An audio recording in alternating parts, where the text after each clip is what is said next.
topics and opinions expressed in the following show are solely those of the host and their guests and not those of W4CY Radio, its employees, or affiliates. We make no recommendations or endorsements for radio show programs, services, or products mentioned on air or on our web. No liability, explicit or implied, shall be extended to W4CY Radio or its employees or affiliates. Any questions or comments should be directed to those show hosts. Thank you for choosing W4CY Radio.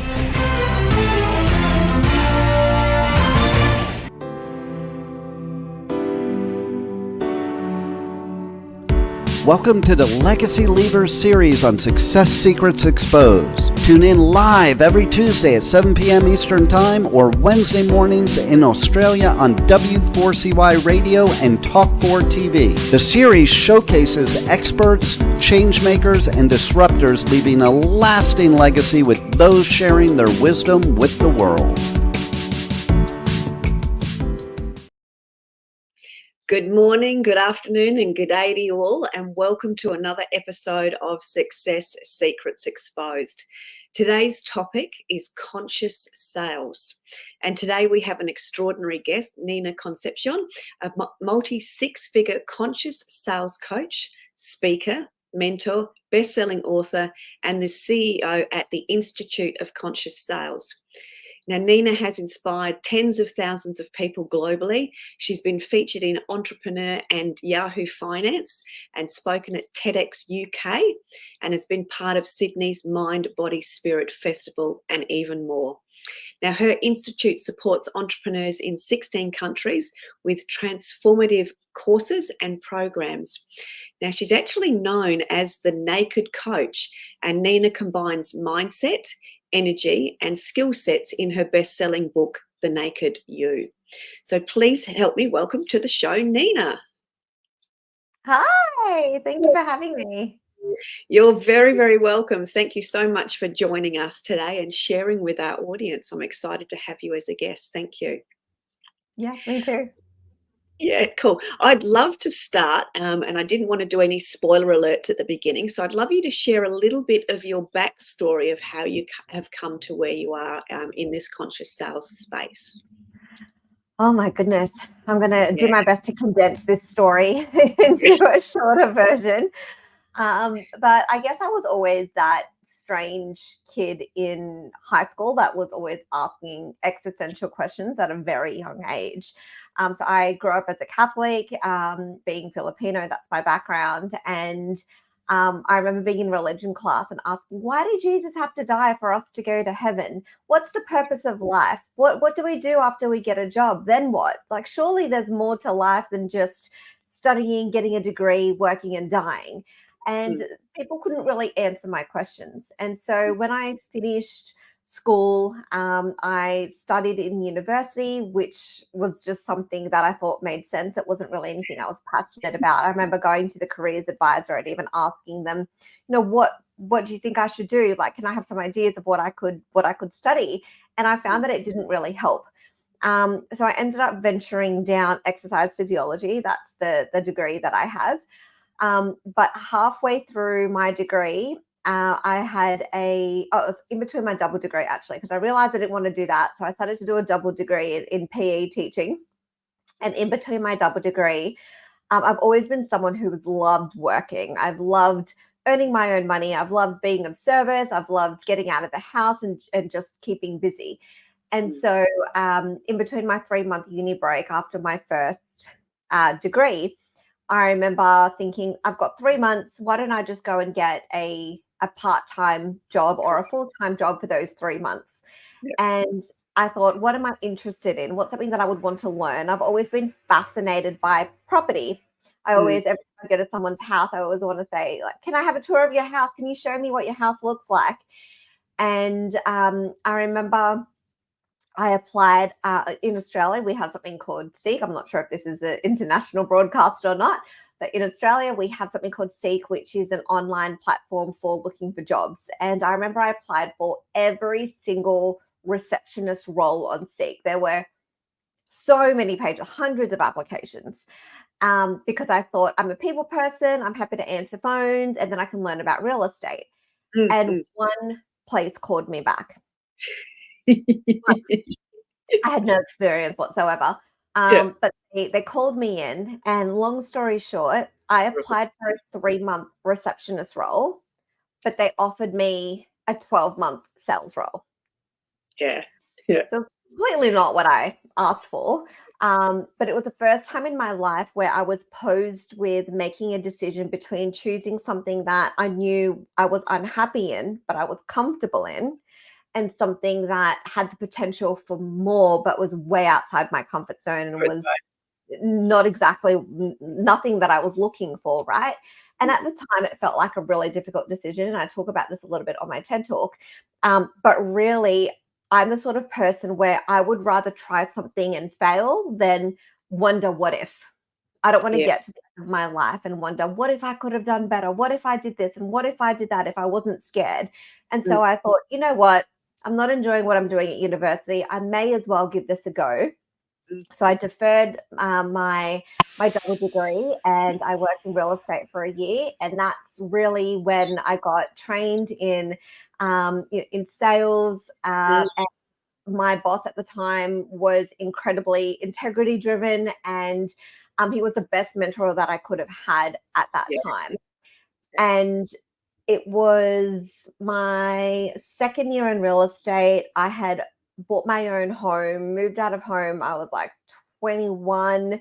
I became the fourth highest salesperson in the company. I was training the new staff coming in. I was in the process of opening up my own office. And then I went to a personal development event and met the amazing Brendan Bouchard. And so this is back in 2012, right? There was like 100 people in the room. No one knew who he was. And I could go up to him and get a photo. Like, this is how long ago it was. Like, no one knew who Brendan was. But I remember sitting there being so inspired. And there's a great quote. I forget whose quote it is. But he said that the best 2 days of your life is the day you were born and the day you knew why. Yeah. Goosebumps. Sorry. I remember sitting there in that room, crazily writing notes down, crying, feeling like, and as dramatic as I know this sounds, it was this feeling of, I was dead up until this point. Like, I feel so alive in my body. This is what I'm here to do. I'm here to be an author, a speaker, and a coach. And I knew nothing about this prior to seeing Brendan. And so that was my 5-year plan. I was like, I'm opening up my own office. I'm buying my second property. I'm on my way to becoming financial free. I think I had a 5-year plan to become financially free. And then I was going to pursue this new dream of being a coach, a speaker, and an author. But I went back to real estate, and my heart just wasn't in it anymore. I loved it at the time, but it's kind of like when you catch up with an old best friend and it's been years and you just realize that there's not really much in common with them anymore. But it's not that they've changed, it's the fact that you've changed. And just something had shifted within me, and mentally I was already looking forward to that next chapter of my life. And so that 5-year plan became 2 weeks. I ended up leaving real estate. And I'm not saying that that's necessarily the wisest decision, but it was my journey. But it took 7 years for me to build my business to its first 6 figures. And so that was that I've been coaching now for coming up to 11 or 12 years. And I remember feeling like, because I started off as a life coach when I was posting about my life and traveling and, moving out of home. I had people just started messaging me on social media, asking me for advice, asking me to be their coach.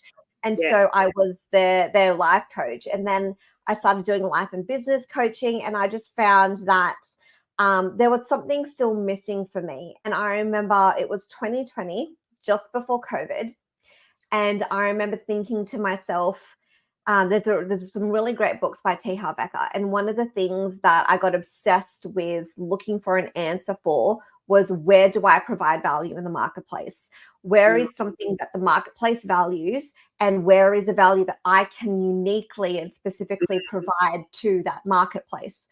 And I remember after asking myself every single day, multiple times a day for months, one night it just landed for me. Because people kept asking me, would you go back to sales? Would you go back to sales? Sorry, there's something in my eye. And I was like, no, I wouldn't go back to sales. I love the conscious community. I love working with entrepreneurs. I love working with people who, have a vision for themselves. And it was funny because it was actually a combination of both. It was a combination of the sales and combination of working with the people who I wanted to work with. And that's where really conscious sales for me was born. And that was back in 2020. Yeah, thank you.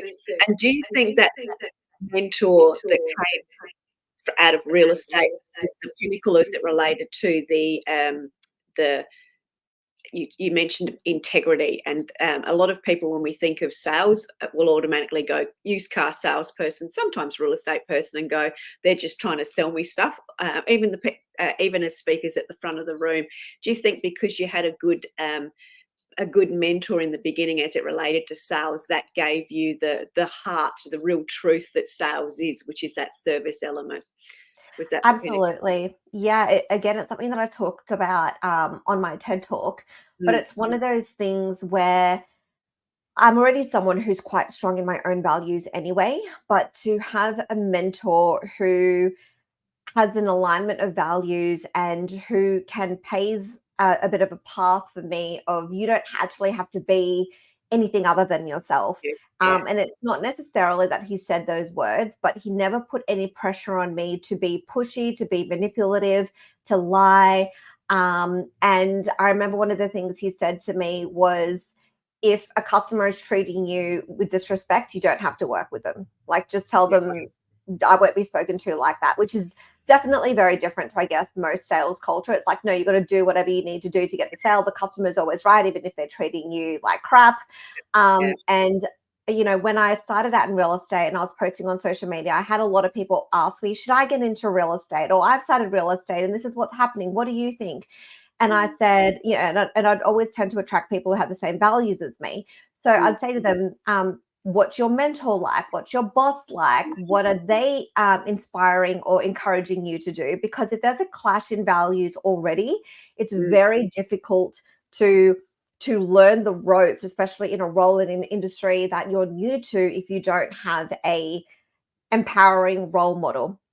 And it's also one of the reasons why sales does have such a high turnover of staff. Like, not only do you need thick skin, but it also does test your own values and your own morals, because there were people in the office that I worked in that were manipulative, that did lie, that did say anything to make a sale. But my boss never put any pressure on me to have to be like that. You're empowered to be yourself and find your true service and path in that industry, which is awesome. So coming back now to the legacy element, with such a beautiful backstory, with some great mentors and strong values, as you've said, what's the quest that you want to share with the audience? What's your quest now that you want to bring to the world as it relates to leaving a legacy behind? Yeah, it's really interesting because I think when we get into this personal development world, for starters, we realize that there's so much stuff we need to work on constantly. It's like, what is wrong with me? Why are there so many things I didn't realize? Right. And it's a bit of a rude awakening. Yeah. And I think that just as you get older, I've found personal development, I don't know what, 2012, like 14 years ago. And I think as I've, weed in and out of that world, from being incredibly obsessed to being a seminar junkie and thinking I'd rather be broke and spiritual than financially abundant and not happy, it's finding that middle ground. And one of the things I've really had to check myself on, and something that tends to always happen whenever there's birth about to happen, is a bit of an ego death, a bit of okay, so why do I actually really want this? Why does this actually really matter to me? Like, what am I really fighting for? And now that we have, I'm a mum, I've got a 6-year-old, we have another one on the way. It's just really making me assess, what do I really want in my life and what's important to me? And I think there's always been a part of me Like most of us ambitious entrepreneurs in the spiritual space, we're very much like, I want to change the world. I want to speak to millions of people. But I've definitely come into a place of, as long as I'm doing what I love and I'm being of service and I get to enjoy my time with my family, for me, that is the most important thing that I keep in mind now on a day-to-day basis. When it comes to, I guess, the legacy piece, and something I talk about in my book, and I'm also very open in talking about in a lot of podcasts and a lot of speaking that I do, is, having a history, I guess, of being sexually abused and healing from that. I do want to do quite a lot of philanthropy work in that area. But I think that sometimes the pressure of, like, what does that mean? Like, how much impact can I actually make when it's such a big problem in the world? It's like, I just need to do my part. Like, how can I just keep shining my light, keep being me, and keep just making those little ripples? Like Maya Angelou said, like, you're never really going to understand the impact or grasp the impact that you can have in one life. Like, I completely changed the trajectory of my life because of Brendan Burchard, and he doesn't know. Like, I've tried to reach out to him. I've been to his other events, but now there's thousands of people at his events, and now you can't get anywhere near him. Even with VIP, it's like it's still a room of 50 people, right? So it's he doesn't know the impact that he made on my life. And I know that, Brendan Burchard's one of the biggest influences of our time.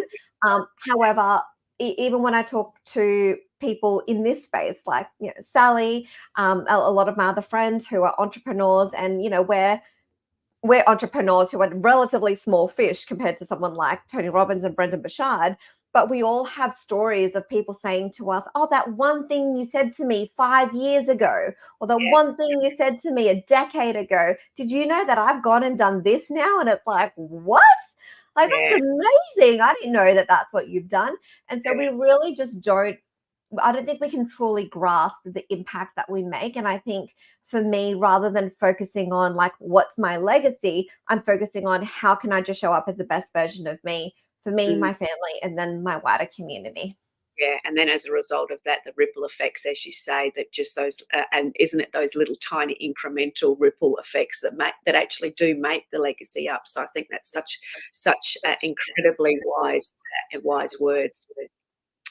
Beautiful. Now, also talk in your book, and obviously around conscious sales and communications. Can you explain what that is as it relates to a methodology? So for those that don't know, that would be a great explanation for the next step. Yeah. So my definition of conscious sales is a definition that I've come up with. It is very wordy. I am aware of that. But there's a lot of descriptive words that are really important in the definition of what conscious sales is. And so conscious sales is a heart-centered, ethical, and integrity-driven approach to sales that empowers the individual to invest into themselves when it's in alignment with their own values. So the reason why it's such a wordy definition is because it's literally the opposite of what most people think to be as sales. It's not sleazy, it's not manipulative, it's not pushy. I'm not here to convince anyone. I don't even like to use the word convince. If someone says, oh, convince me, I'm like, well, I'm not here to convince you. Like, that's not what I'm here for. So it's also empowering someone to make their own decision. Right? It's not about trying to force someone to make a decision. And it's heart-centered, ethical, and integrity-driven. I am very clear, especially when it comes to when I'm speaking to a lead in my own business and I'm speaking to somebody who potentially wants to work with me. If I do not feel like I can help them, if I do not feel like they're going to get value from me, if I do not feel like we are a good match, even personality-wise, I am going to tell them. Because that is the best thing I can do to be of service for that person. And so, a lot of my clients, particularly those who I guess are starting out in the coaching industry, they say, oh, but I feel weird reaching out to people and with the intention of pitching them. I said, that's never the intention. The intention is never to just reach out to people on social media just to pitch them. And if you have that mindset, which comes into the methodology, then that's the energy that you're going to portray. And so, conscious sales is a combination of three things: the energy, the mindset, and the skill set of sales, because traditional sales typically focuses on just the one. It focuses on the skill set. But I like to focus on the energy and the mindset as the foundation, and then the skill set as the thing that ties everything together, because you can have the right energy and the right mindset. And if you're speaking to people and you're speaking to enough people, you're going to make sales. You don't even need a high level or even a certain level of skill set in sales, because eventually you're going to learn, even if it's going to be a little bit messy, even though you're going to stumble, even though you're going to probably continue to make some mistakes, you're bound to make sales, right? In sales, it's a very famous saying, it's a numbers game. If you speak to enough people, you're going to make sales. So the skill set then allows you to be more effective and efficient at refining how you communicate, so that you can then speak to less people and make more sales, and also attracting the right sort of people, your ideal clients. But a lot of people will focus on the skill set. Oh, I don't have this and I don't have that. It's like, you need to just come back to your heart. You need to come back to, what is your intention? What is your mindset? And so when a lot of people who are starting out, especially in the coaching industry, are saying to me, oh, but I feel bad, like reaching out to people and pitching to them, I always remind them, the very, very, very first thing that we do is we build rapport with that person. Is there a genuine connection? Because statistically, 1 in 3 people will like you, 1 in 3 people won't like you, and 1 in 3 people don't even know if they like you or not. I love it. So something that my boss told me in real estate and always stuck with me, because the sooner you can accept that 1 in 3 people just aren't for you, 1 in 3 people just don't even know if they like you, and you just got to find the 1 in 3 people that you do have a connection with. That's the starting point. And then we look at, how can I provide value, however that looks, whether that's referring them to a friend, referring them to Sally, sending them to another coach, or this is actually something I feel like I can really help you with. Do you want to know more? It doesn't have to be me, and I'm not attached to it being me. It's just, where can I provide value? And that's something that, I did a post on Instagram about this, I think about a year or 2 ago. And I used the analogy of like a man on a date, like flopping out his package. Like, stop flopping it out, guys. If you're coming into social media and pitching right away, that's exactly what you're doing. People are like, what? I didn't want that. Why are you showing me that? I didn't ask for this, right? And it feels intrusive, just pitching something from the get-go. But we really have to, I think it's really important for us to go into these conversations genuinely wanting to just find out who they are and if there's a connection with that person first and foremost. Yeah, love that. We call that, we've got a version of that in my community, the backpack guy, the guy that comes to a date with you, comes to have a coffee with you on the first date, and he's got his backpack there, and when you ask him what the backpack's for, he goes, oh, you never know where it's going to end up.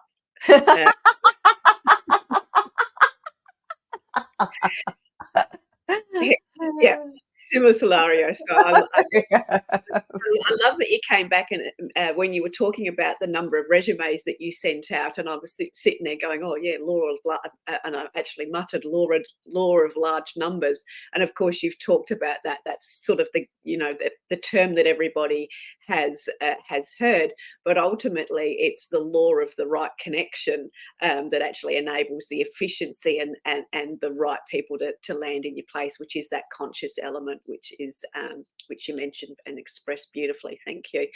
The other question that I've got, and this comes a little bit more starting to tie into the book, was you talked about imperfect action and finding the strengths through the opportunity. So I know they're two probably quite big topics, so I'll let you take that journey and wherever that needs to go, but I'd love to find out more for the audience around those two. Yeah, it was really interesting because I had the Institute of Conscious Sales, which is my business, but I remember just having this insight and this download, similar to when I saw Brendan Burchard. But I was at another event and I was like, oh my gosh, I'm going to write a book and it's going to be called The Naked You and I'm going to be naked on the front cover. And originally it was going to be a personal development book, and it is pretty much a personal development book. But while I was in the process of finishing that book, I was also doing my TED Talk. So I literally felt like I had twins that year. They just got birthed at the same time, and it was not planned. Like I just felt like those are the two things I was working on for that year. And because with the TED Talk, it was the general population, I needed to strip it back to just communication, because I always say sales is just heightened communication. And so I talk more about conscious sales as communication in the TED Talk. But in the book, I wanted to tie in the concepts of the personal development, but also the business. And so the book, I ended up changing the subtitle. So it's The Naked You, and it's a guide to embracing your imperfections in life and business. And then I changed the name of the TED Talk to Why Your Imperfections Are the Key to Conscious Sales. Oh, nice. Yes, lovely. So it's tying in the imperfections of the naked you and conscious sales, which is my business. And Sally, what was your question again? I actually combined that because I had quite a few there. So there was I love juicy words, and I know that they'll lead to a story. So it was around the imperfect action, because to me that's like failing forward faster in my world. So there was that quote that I loved, and you also shared about the vulnerabilities and how they give clues to what you're truly looking for. So they were just juicy. So I just wanted you to expand on both of those, please. Yeah. So when it comes to imperfect action, it's literally, like the mantra in my coaching container. Done is better than perfect. Done is better than perfect. Done is better than perfect. Because I know so many people in this industry, or even in just the realm of wanting to do something in their life and not making any progress whatsoever, because they're so focused on wanting to be perfect. They're so focused on the perfect time, the perfect situation, the perfect scenario, the perfect finances, when that's just not reality. And then when you can look 10 years down the track, there are some people that are exactly where they were 10 years ago, simply because they just didn't make any progress. And it's about the stacking and the compounding effect, right? Like even when I've gone and looked back on some of my Facebook lives from like 2012, 2013, 2014, I'm like, oh my gosh, it's like cringeworthy to watch. Yes. It's evolved, Exactly. And one of the things that I think it was Shalene Johnson, she said, she's like, your audience want to see you grow. They want to see you evolve. They want to see you transform. And that very much ties into the imperfection piece, because I've had so many of my clients, again, especially the ones who are starting out in the coaching industry or who have not yet cracked the 10K or the 20K months. They're quite insecure about, but I don't have a big audience, or but I don't have this, and I'm not making the money I want because of blah blah blah. Like there's always excuses that we can find, but you don't actually need a big audience in order to make a lot of money. You also a big audience also doesn't necessarily equate to making a lot of money, and it's such a big misconception on social media and being in this space that we're in, and it's fascinating because when and I've said this to my clients again, because they have a very similar value to me, like our values are very aligned. So I had one client, and she's so lovely. Her name's Erica, and she was living in Singapore at the time. So she had quite a strong Singaporean accent, and she was always really nervous about public speaking and going live. And she was a bit insecure about her accent. But I love her mindset around, I'm going to push myself. I'm going to get outside my comfort zone. I'm going to lead with service, as opposed to focusing on my own insecurities. And that's, again, one of my other quotes. We beat imposter syndrome when we shift our attention from self to service. I'm constantly reminding my clients. You better just say that again. We beat imposter syndrome when we shift our attention from self to service. Beautiful. Thank you.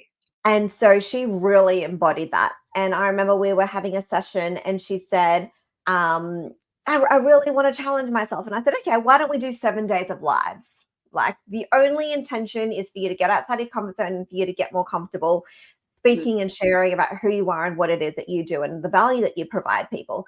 And it was literally just her getting outside her comfort zone. It wasn't a lead gen. It wasn't to try and get clients. It was for her own growth.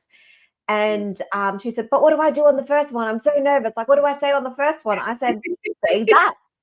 Say exactly that. Share the facts that this is nerve-wracking for you and you've never done this before, but you're doing it to get outside your comfort zone.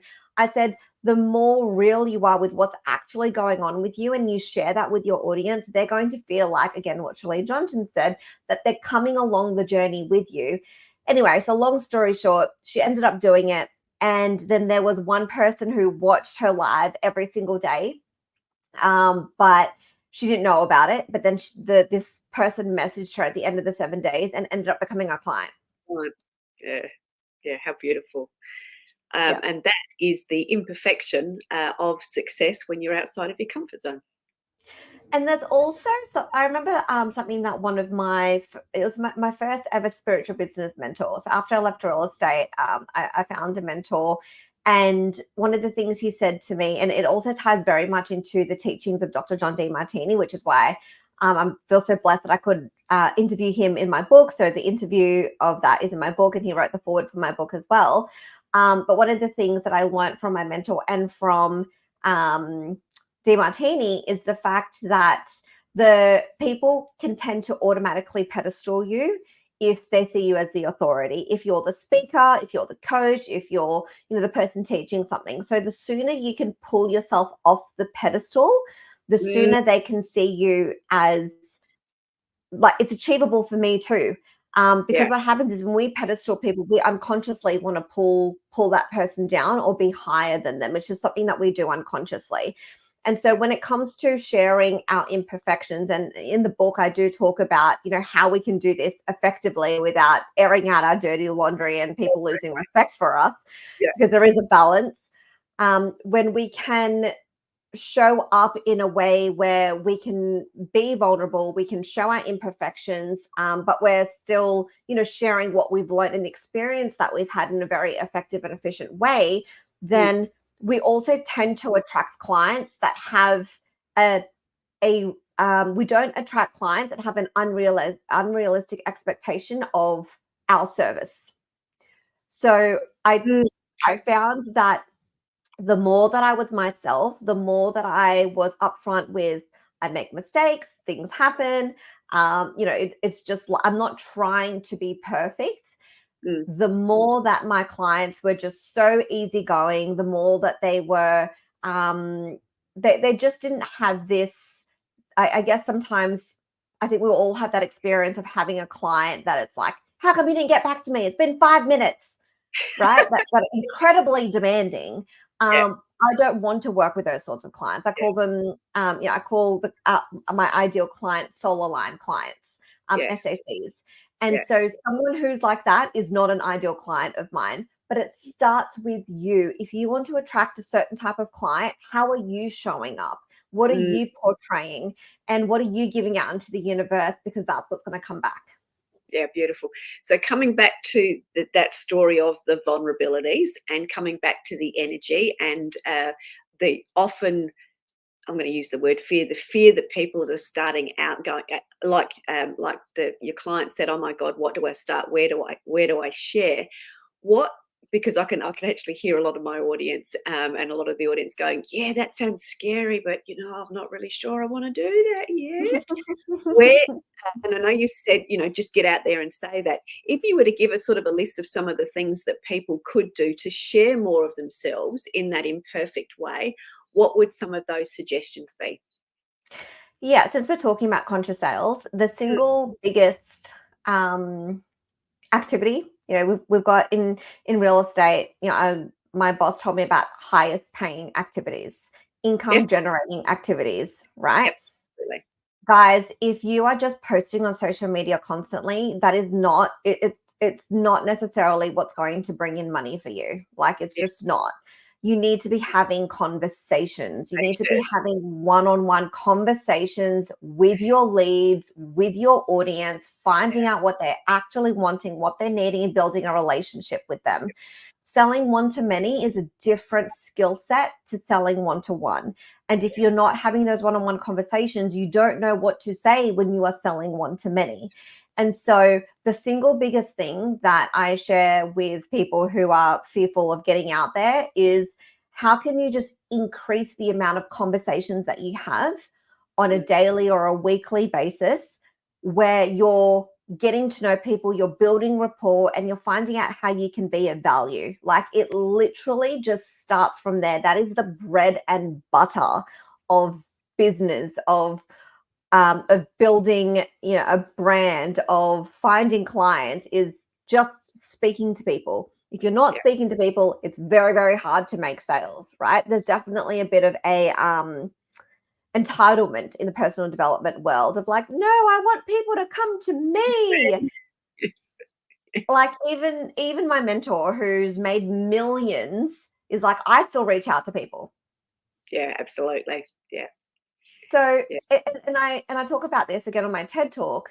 We have this expectation of, oh, I just want people to come to me. I just want my leads to come to me.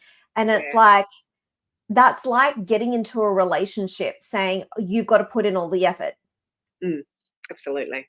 When every relationship is a two-way road. And to be fair, when you have the team, when you have the finances, when you have the ability to outsource it, you are still putting stuff out there. It's just not you personally doing it. It's your team, it's the ads, it's the funnel, but there's still value being put out there. You cannot expect something for nothing. And that's one of the things Becca talks about. It's the law of reciprocity. It's universal law. For every giver, there is a receiver, and for every receiver, there is a giver. You need to be putting something out in order for something to come back. Yeah, beautiful. Thank you. I love that. I've got had a question around self-sabotage.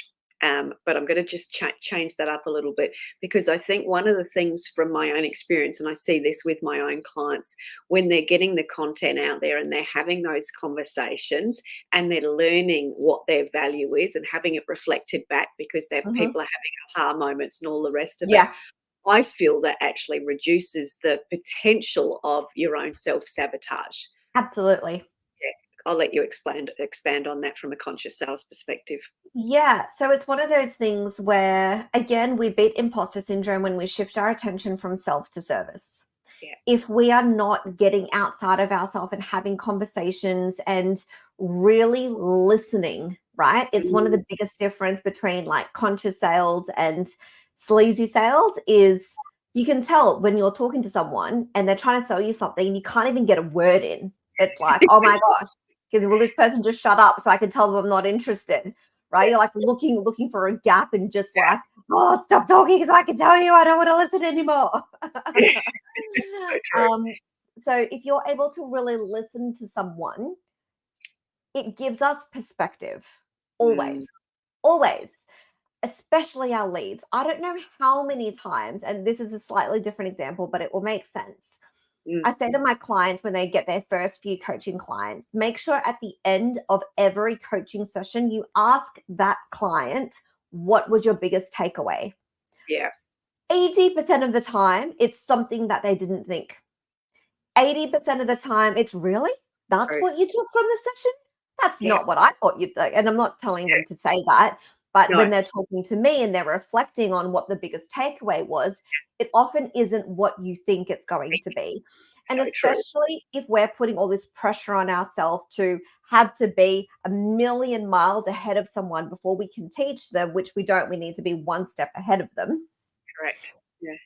When we can get that perspective, we start to get our value reflected back to us. And that's the reason why, I love that quote about imposter syndrome, because when we're going into a conversation and we're listening to where that person is rather than being in our own head, thinking about our own insecurities and rather it be in a place of like, how can I help you? How can I be of service? Like, I want to understand. Tell me what you're going through. Your mind will go to looking for a solution instead of focusing on the problem. And so if you're looking for the solution, there will be things about what they're saying that you just would not have picked up on if you were sitting there in a room by yourself, not talking to anyone. So true. Yeah. And so many times I say to my clients who are starting out, you will not really see the value that you have until you start getting in front of people and until you start working with clients. Yeah. The moment you start working with clients and it starts getting reflected back at you, you'll be like, I'm pretty good at this. I actually know quite a lot. And honestly, it happens every single time. Like every time. Yeah. Even going from, for me, life coaching to business coaching to sales coaching, it came from me just having conversations with people in my network, with people who I had a connection with. And I can literally think of 5 to 10 people off the top of my head who, when they came to me, I said to them, so why are you coming to me? Like, what do you think I can help you with? Because I didn't know. I'm like, why are they coming to me? I feel like they already know what I teach. And they'll say something like, I feel like you can help me with this. And I'll say, actually, yeah, I can.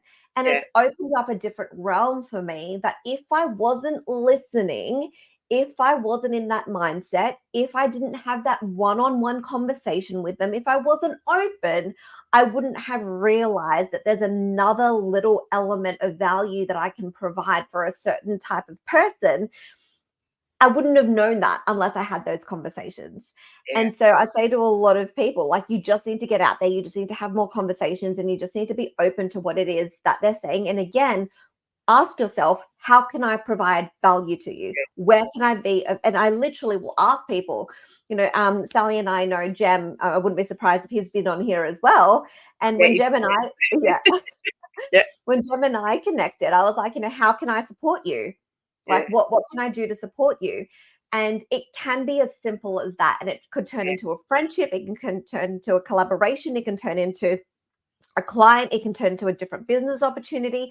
You just never know where it's going to turn into. And you're just not going to know until you start putting yourself out there. That is the art of having conversations, is the opportunities unfold for you in all sorts of manners and in all sorts of ways, which is a conversation, not a sales pitch. Exactly. Yes. Which is cool. We've got getting towards the hour, so to speak. I've got one question I want to just interject in here just to shift things, and then I'll come back. Is what's the one thing, and I know you started very, very early, so I'm very curious as to how you're going to answer this. What's the one thing you what's the thing that you know now that you wish you'd known earlier? Yes, I've actually thought about this question a lot. I've been asked this question a lot as well. I wish that I got a high-level mentor sooner in business. Nice. Okay. Because similar to what we were talking about with my boss, having someone who understands the journey, who can foresee the roadblocks, who has been down that path, as much as we're like, oh, but I don't want to invest and it costs too much money. I've literally spent most of the first 7 years of my business trying to do it by myself and being stubborn and like trying to bootstrapping. Not that much. You're not. No. Start with that brush. Sorry, interrupting. Keep going. And I remember sitting there calculating over the 7 years that I still wasn't making a full-time income in my coaching business. I had invested almost $300,000 over those 7 years in courses and programs and personal development and events. When if I had just invested that 50 grand into that high level mentor, that high level coach from the get-go, from the start, it would have saved me so much time, so much energy, so much stress, and I would have gotten there so much faster. And even like a lot of my clients, my high level clients that invest quite a lot to work with me to help them get to, 10K months, 20K months, 30K months, because they're not at that yet. They're still really hard on themselves. And I say to them, Do you know how long it took me to get to where you are in your journey? You are 6 months into your journey and you've done a 20K month, right? Yeah. It took me 8 Awesome. years to do that. 8 years, right? And I think it's really, really easy for us to doubt ourselves and to always look at, oh, the grass is always green on the other side, especially on social media. It's like, oh, but look, there's this millionaire and this millionaire and this millionaire. This person's doing well, because people tend to always post about what's going well in their life and how amazing things are going, Yeah, not the other instead side. of how can you just yeah, how Yeah. can you just focus on your lane, where you're going, what you're doing, and just remember that, and ask yourself, do you feel like you're doing the best you can? And if you don't, then what support do you need to help you get to that next level? And are you willing to get that help? Because just because you know you need that help, there needs to be a decision of, I'm willing to invest my time, my energy, my money, my commitment, because even though I'll never really know, Mm. the I want to work effectively and I want to work efficiently, and I don't want to get to 10 years down the track and still be quote unquote failing. Yeah. No, not actually failing, but quote unquote, I feel like I'm a failure, I'm failing, simply because you just didn't get the help. Yeah. And I think that's one of the greatest lessons, I'm going to say for entrepreneurs, but I'm going to say especially for female entrepreneurs, is actually asking for help. Because when we actually ask for help, there's so many people that put their hand up and go yes, and we're like, oh wow, where did all those people come from? But we have to first ask for help and not be quite so bloody stubborn. That's a little message to myself, and go from there, which is cool. I love that we shared that. We're very much coming towards the end. I know that you've got a link that we've been sharing and is going across the ticker. Can you explain a little bit more about what that link is and what that offer is that you've got for people? Yeah, so when I started working with my high level clients and helping them crack the 10K, 20K months, as I mentioned, conscious sales is very much the foundation, is the energy and the mindset. And then the skill set really is like a bit of a cherry on top. Yep. And so if someone is doing the actions, but they're not coming from the right energy and the right mindset, it's almost a waste, almost doing all that action, because you're taking action and nothing seems to be coming back. But it's because it's the place that you're coming from. It's actually better to just take a pause, recenter, reground. What are you doing this for? Then go and take action. You're going to be so much more effective, and you're going to be a lot less frustrated with people and yourself if you just take that time to yourself. And so I remember, especially because obviously mindset can take a while to shift, right? Like, I literally feel like a broken record sometimes, and I'm happy to do it, but I feel like a broken record when I'm saying the same things over and over and over again every single week to my clients. But it takes sometimes a few months for something to land, even though I've said it a million times. Yeah. Exactly. Yeah. It's like watching a movie for the second time, or watching reading a book. You're like, oh my gosh, how did I not see this the first time? It's exactly like, oh my gosh, Nina, I get it. I'm like, hooray, amazing. And so when it comes to the energy and the mindset, there's some key things that I continually talk about. And so I remember there was a few sessions, this was like 3-4 years ago, there were a few sessions where I would take my clients through a meditation around the energy and the mindset. And when I started to reflect onto my own processes, when I'm ready to onboard more clients, and what I continually teach my clients, and the thing is, the more you do something, the more competent you become, right? So you start to see more of the patterns. And that's why I always tell people, don't create a course when you don't have any clients. Like, go and get clients, and then the course will create itself. But I was doing this meditation with them, and then I got really clear on the fact that I got really clear on what those actual pieces are. I think there's like 7 or 8 pieces that I make sure that I always do when I'm ready to onboard a bunch more clients. And so I would take my clients through this meditation, and they just got so many amazing results from it. It would put them in the right mindset. They'd work less and get a lot more leads, or they'll do the same amount of leads, but they'll get or the same amount of contacts, but they'll get more leads, they'll get more calls, they'll feel better on their calls. They're attracting more of those soul aligned clients. And so I decided to, when I was building up my funnel, I decided to convert and record that meditation. I didn't convert it, re-record that meditation professionally, and really making sure that I literally had a checklist as I was because I wasn't reading the meditation. It's a very intuitive meditation, but I had points to cover during that meditation. And it's a 7-minute meditation. I was very clear on not going for 20 to 30 minutes because I'm a mum and I'm like, 20 minutes. I don't have that time right now. I'm not going to do it. But 7 minutes, you guys can literally sit on the toilet and do your meditation. So I call it a soul client attraction meditation. And it's literally what I've given my high level clients who have invested tens of thousands of dollars. But I wanted to make it available for other people. And I've had so many people tell me, oh my gosh, Nina, I made my first $10,000 sale after listening to your meditation. And when a lot of my clients are not in the right mindset or their energy is a little bit off, I'll say to them, have you been listening to the meditation? And they'll be like, no. I'm like, go back and listen to the meditation. Make sure you listen to it at least once a day or twice a day. A lot of my clients will listen to it before they hop on a sales call. So it just puts you in those, again, the two pieces of the foundational pieces of sales, conscious sales, which is the energy and the mindset. I will say that the offers, like once you register for the meditation, there's other things afterwards. They're not working right now. We're in the process of editing it. So if you have any issues, just reach out to me on social media at Nina, the Naked Coach on Instagram and on Facebook. And then we'll sort that out for you. But you can definitely get the meditation. And that's the key, because that sounds like a great opportunity to be able to experience more of you, but also experience more of themselves by the sound of it as well. So that sounds very, very exciting. Nina, it's been an absolute pleasure. People are now able to get in contact with you. They can find you, as you said, on Facebook, Instagram and LinkedIn as well.